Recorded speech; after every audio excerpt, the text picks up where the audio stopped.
Hello there, custom enthusiasts! In the material series, I will tell you more about a specific material, the tools you need for them, and how to use them. In this video, I will tell you more about Worbla.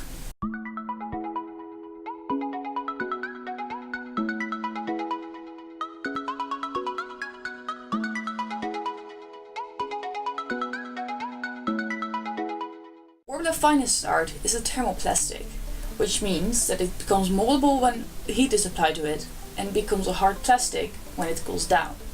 Worbla contains a fiber, which makes it really tough, but it still is a bit flexible. It also has a rough and a shiny side. The shiny side is the glue side, which means that it doesn't need additional glue to stick it to itself and other materials. Worbla can be used both for armor and props. Tools that are needed to work with Worbla: a heat gun, a silicone baking mat or any other kind of heat resistant surface, scissors, a bowl of water, and optional sculpting tools. How to use your Worbla?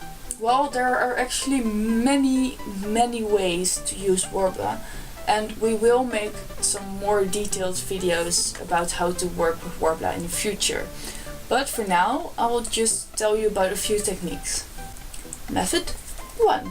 The sandwiching method. With the sandwiching method, you use 1 or 2 layers of Worbla and a layer of craft foam.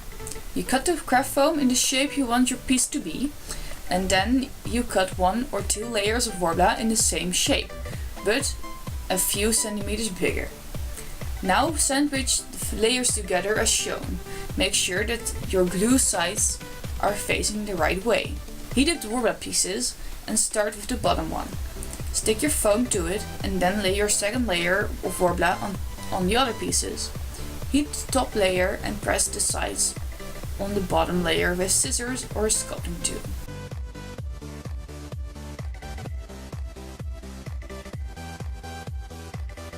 If you use the single layer method, you lay the top piece glue side down on the craft foam and heat it.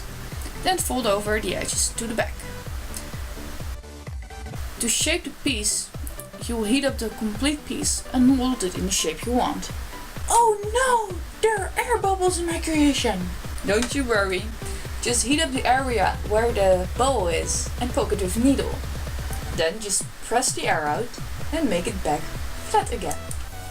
I suggest using the single layer method on pieces that aren't directly worn on skin or hair, because the foam back will suck up all the sweat, and if the back is Worbla, you can just wipe it clean with a damp towel if it's primed correctly. But the single layer method is cheaper and has a bit more flexibility in it, so choose your techniques wisely. Technique number 2 is the plain Worbla method. And it speaks for itself. You just use Worbla. And mostly you use 2 layers of Worbla for strength. What you do is you sandwich them together with the glue sides facing each other and then mold them over a round object.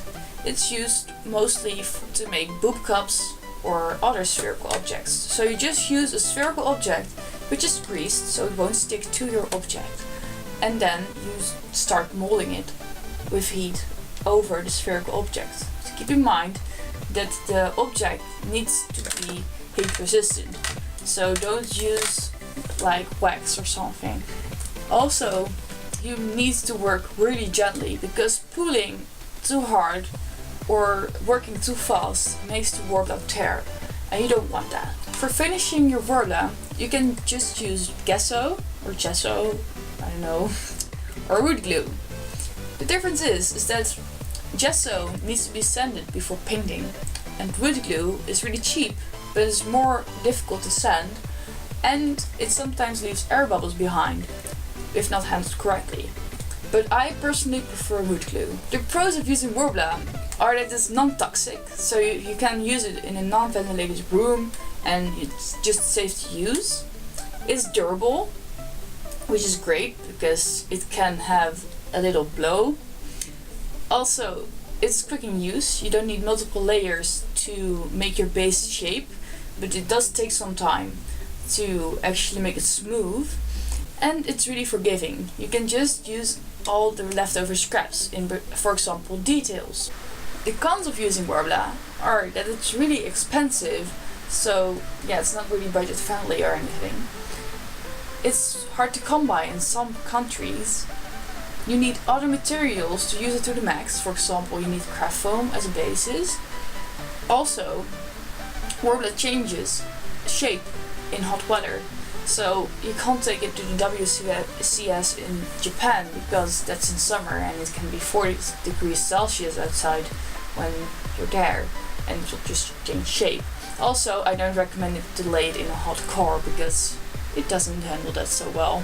I rate the durability of Worbla a 4 out of 5 because it does change shape in hot weather or when it's laying in a car, for example, in hot weather.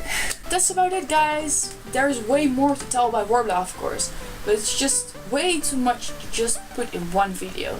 So don't worry, in the future we will tell you more about Worbla. Think about techniques, how to finish it, and other kinds of time lapses, etc. So don't forget to subscribe to stay tuned for that. Also, in the down bar we will have a link to the materials playlist and other things you maybe like to explore.